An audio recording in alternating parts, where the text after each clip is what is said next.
Ladies and gentlemen, welcome to this edition of Nuggets of Wisdom. I believe I'm picking up where we left off, the series on healing.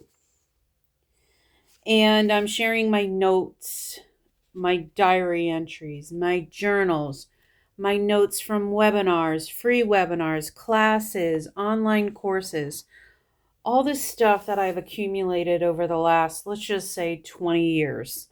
Um, I want to share with you, my viewers, who are probably on a healing journey, spiritual awakening journey, like me. Been through it, so have you. We've been through it, you know, and I know. But I want to share my notes in the hopes that maybe something will resonate with you. Maybe you'll get a little nugget that you haven't thought about before. Maybe you'll get confirmation. Maybe you'll go into a full brainstorm idea for how to heal your own life, how to manifest abundance, how to be creative, more creative, how to love yourself more, believe in yourself. We are worthy. I love myself. I don't think I've ever could say it so fluidly and from the bottom of my heart for myself. I was always looking for confirmation from others.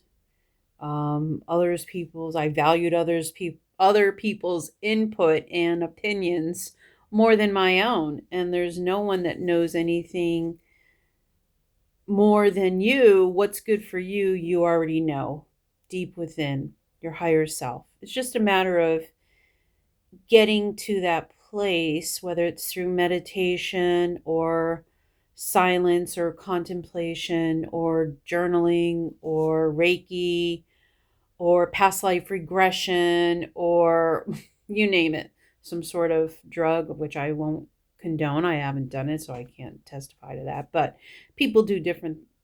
The point is, there's so many different modalities to healing and getting to know who you are at the core.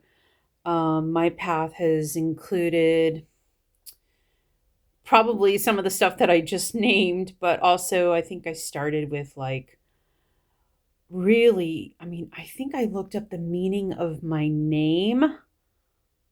And this was what, 10 years ago? I was 50 years old. Really understanding my name, understanding not just my birth date, but what that actually means, how the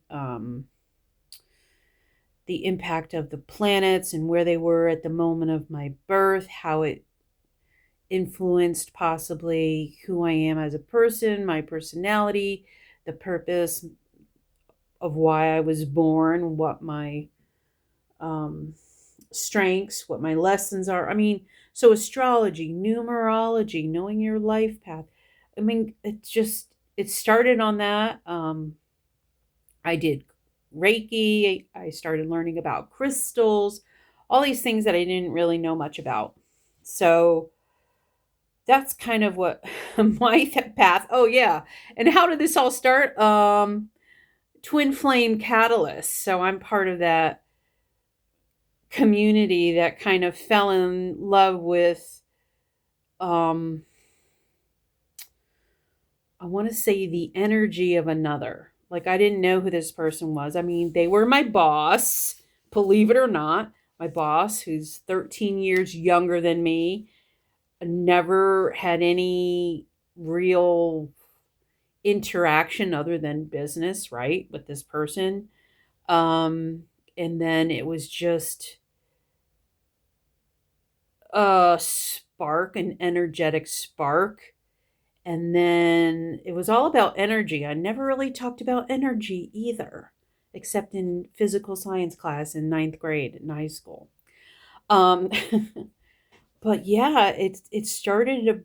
for my journey, it really started the spark of divine love through an energetic catalyst, also known as a twin flame catalyst. I went through 10 years, maybe a little less, but 10 years of the journey of the wanting, the desiring, the telepathy, I've been through it. God, there's so much. Look I just spent almost 6 minutes talking about the craziness because I'm thinking about, wow, how far have I come? I want to say the first, this happened in 2015, it's 2025. 10 years ago, I met this person. And for the first, oh my God, let's see, from 2015 through 2018, I cried every single day. There was so much purging emotions, the pain of loving someone so, I want to say desperately, but yeah, it was crazy. And it was an energetic connection. And I went through the dark night of the soul. I was suicidal. I don't want to say, but like you go through when you're shedding everything and you're at the bottom of the barrel in energetic frequency, like total shame, like, wow, interesting. But today is a really good day for me, and I just recorded a video about um, being connected, being aligned, being grounded, feeling like you love life, you're experiencing joy, you're appreciating the color of the autumn leaves and everything. Yeah, it's a really good day. But I'm at this point in my notes and I want to share it with you. So, for about a total of 30 minutes or however long it lasts until I'm interrupted and someone comes home or whatever, I'm going to share with you um, notes that I've accumulated on healing. Okay. Are you how to be? Okay.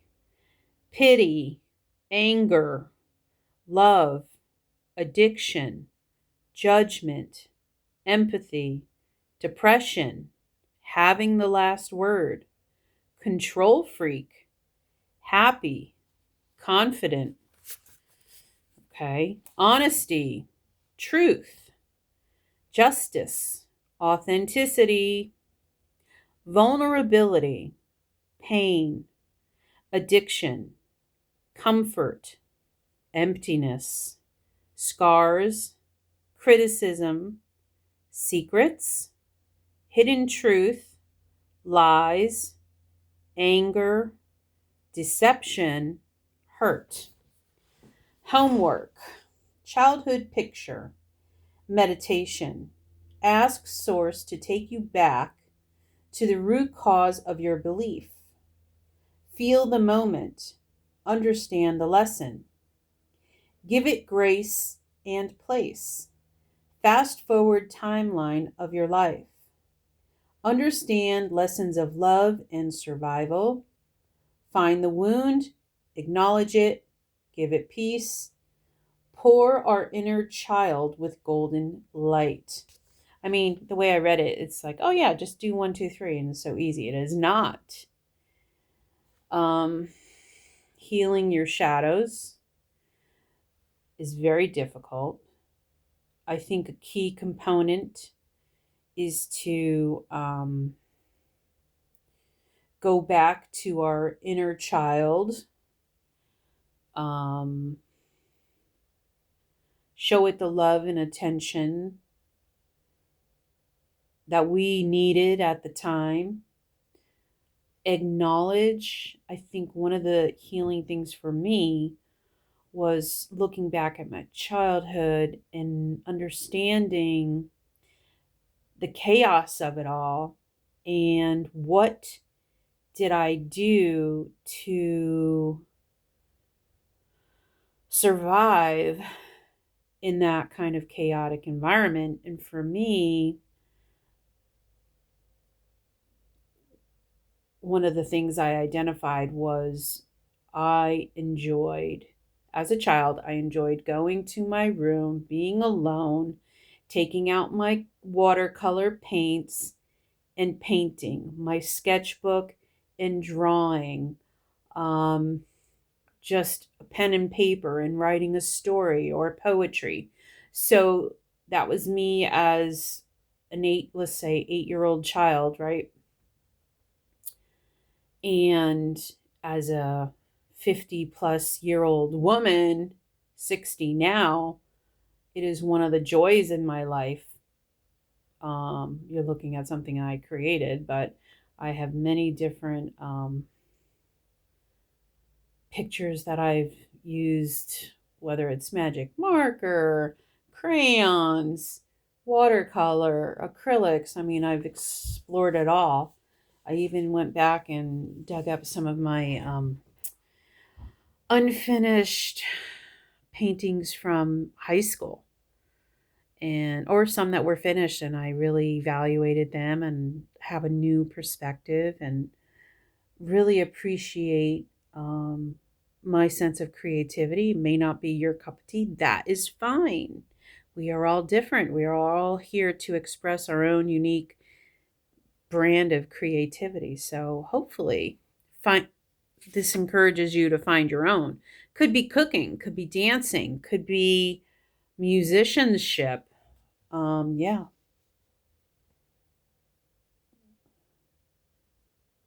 And there's many more that I just can't think of. Let me know if you come up with some other ways of being creative that suit you. I'd be interested to know. Heal traumas. Number 1, revisiting what went on. It takes bravery and strength to do that too.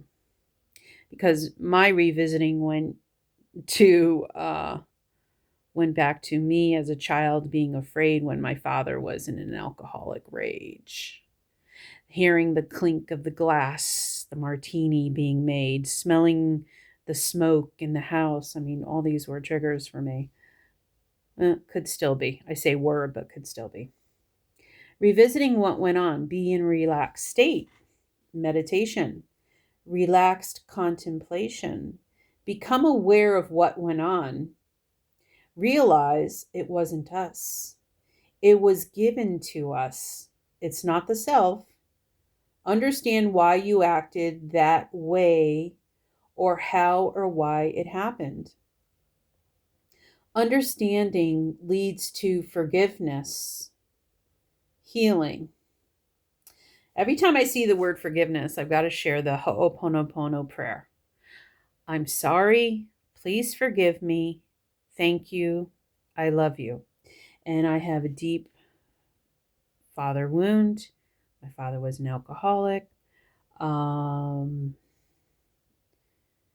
since forgiven him. I've forgiven myself for how I treated him when I did not have the understanding that his behavior was based on his experience, right? He only knew what he knew at the time. So there's been a lot of forgiveness with that. A lot of strides have been made, and forgiving myself for acting like the way I acted. I was a wounded child. Communicate with those in the memory. So he was past. In fact, my awakening, like I met my boss about 2 weeks after my father had passed away. So it all makes sense. I think it's like, I don't want to say meant to be, the synchronicity of it, the timeline progression, it makes sense to me. So a lot of the forgiveness was after he passed. So in prayer and in contemplation. Okay. Communicate with those in the memory. Tell them how you felt and that it isn't you. Tell your younger self they are loved. Ooh, that's a big one. I still need to work on that, but I'm getting better at it. This is not how I am today. Okay. Number two, this word, it is kind of triggering to me. It starts with the G, guilt. I grew up Catholic. I was raised in the environment of guilt. Guilt, doing wrong to or someone doing wrong to us. Someone made us feel guilty all the time. Even me as a caregiver to my 85-year-old mother with Alzheimer's dementia, there's so much guilt with the mother, my mother. Number three, shame. I am a bad person, never fully accepted, excessively criticized or belittled. You did something bad. Yeah. Shame is a big one too. Number four, unworthiness. Not good enough to have to be. Not provided well enough in the past. Denied opportunities. Whoa. I even see that as I was the first job out of college in my 20s. I was looked over for an opportunity to advance, and they chose someone without a college degree to go into this program to be trained to be an underwriter. And that still pisses me off, right? I didn't speak up for myself. There's a lot that I didn't love myself. I didn't believe in myself. I probably didn't think I was worthy. So I didn't come off as like um maybe prepared for the job, for the career. Maybe I didn't, I didn't show I had the right stuff probably. And I didn't probably at the time. Not loved and accepted, belittled. Number five, general anxiety, living on high stress environment my whole life. Yeah, it's very stressful. Oh, your dad's home. Is he going to be drunk? Is he going to be like, can I approach him with a question about my homework? Like that was like, couldn't even, oh God, that's getting me anxious just thinking about the shit I had to go through. God, I remember back in the day, so in the 80s, early 80s, the way that I did research about finding a college that I wanted to go to, I had to get that big, thick, um, I forgot what it was called, college handbook, let's just say, but it was about 500 pages. And I did the research and I did all the applications, and I think I only got my parents involved like if I had to pay money for the application, or I did actually get my father's input on my essay and how it was written, and of course he like butchered it and everything, so that was like a bad experience too. Haha. General anxiety, living on a high stress environment, experienced loss. Yep. My grandmother died when I was 11 from my grandmother died of breast cancer in 1976. I was 11, and it was the first time actually that I saw someone in a coffin, right? And the last memory that I had of my grandmother, she was a nice, plump, we called her Baba. So grandmother, Baba, some people say Nana, Baba, Grandma, whatever. We call her Baba. And she used to cook and knit and all that kind of stuff. And she was a nice, I don't want to say chubby, curvy, woman the last time I saw her. And since her illness, I see her in the coffin and she was like a skeleton, and it fucking scarred me. It really did scar me. That was really bad. So, experience loss, too much responsibility too soon. Yeah, trying to keep the family not together, but trying not, like stepping on eggshells to not upset the drunk who was miserable in his life, right? And I understand his misery and all his things. Now I understand it. But back then, you think you're the cause of it. You think you can't say boo. You can't step out of line. You always have to be perfect. And even when you come home and you got all A's except one B in history, and they go, "Why did you get a B?" It's like, yeah, that's the kind of shit I dealt with. Number 6, defensiveness, disagreeableness, or distrusting. Had reason to lose trust in someone, subjected to anger or emotional abuse. Yeah. Been unable to defend yourself. Holidays suck for me because I always remember there was always a fight and someone inevitably punched a hole in the wall. That's how it was. From Thanksgiving to Christmas, there was always the chance that tensions were high and shit would hit the fan. Subjected to anger or emotional abuse, been unable to defend yourself. Number 7, anger, unresolved pain, been in any environment a lot. I don't know what that means, but anger, like my anger against my brother for him teasing me, bullying me, calling me fatso, hitting me in the tit, um, just being like an older brother that like annoyed me, right? And his behavior, he was mirroring how my father treated my mother, right? And treated my mother like crap, hence treated me kind of crappy too. What's my point in saying that? Yeah, I was so angry. He came to visit as adults, right? Came to visit and it just came out and like, oh, I went and lost my shit one time. This is before my awakening in 2015. So it was sometime before then, a couple of years before then. I didn't know I had so much anger hidden away. And of course, it wasn't my brother's fault necessarily because he mirrored what he saw. As an example, to him was my abusive alcoholic father. Connect to higher self. Number 1, synchronicities, numbers 1111. Yep. Context, thinking, patterns of coincidences.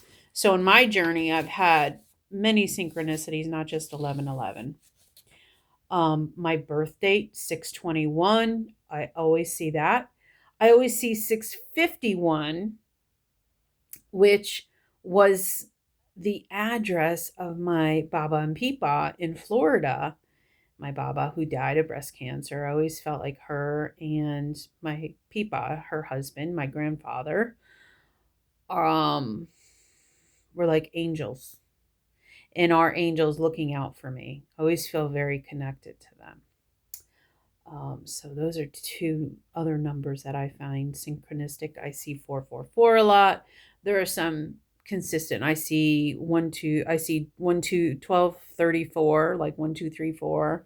I see a lot of those confirming numbers. Yeah, number of synchronicities has been a big thing. Be more. Number 2. Be more heart led. Green heart chakra. Oneness. Love, understanding, instincts, creativity, heart, and intuition. I think healing through creativity is one of the best modalities. Again, I don't want to say choose your poison. It could be fine arts, it could be music, dancing, cooking, whatever. Express yourself. Writing. Intuition, communication from higher self, guiding compass, helps make decisions. Yeah. Don't discount your third eye, your intuition. Number 4, stop resisting. Learn from lessons and challenges. Negative emotions need healing. Number 5, your higher self is you. Number 6, meditation. Yep, I've shared with you my experience with taking a transcendental meditation class. You can check out those videos. Number 7, the clairs, knowing, claircognizance, clairvoyance, seeing, vision, clairsentience, feeling, clairaudience, listening. Number 8, raise your vibration. How can you raise your vibration? Go outside, get grounded, listen to uplifting music, express yourself creatively, sing, immerse yourself in the ocean, take a healing salt bath. I mean, there's so many things you can do to raise your vibration. Pray, meditate. Number 9, guided visualization, hypnosis. What did I do? Quantum. Oh, what did I do? Quantum healing, hypnosis. I did a session of that. I want to say it's QHHT, quantum healing hypnosis therapy. And I ended up, I think, going to a past life. I explained it in one of these videos. You can check it out. Number 10, dreams. Pay attention. Write down your dreams. They are significant. Daily. What can you do daily to heal? Well, guess what? It's the M word. Meditate 15 minutes daily. I mean, start out by I started by using Headspace, that app. They had free meditations. I started getting used to that, and I built up my practice from there. But that's this resource I used, Headspace. There was a channel on YouTube that did 10-minute meditations. That was guided meditations. Those were good. And then I took the class, and you just start doing a process. Oh, my husband's home, so I'm going to continue in the next video. See you in that one.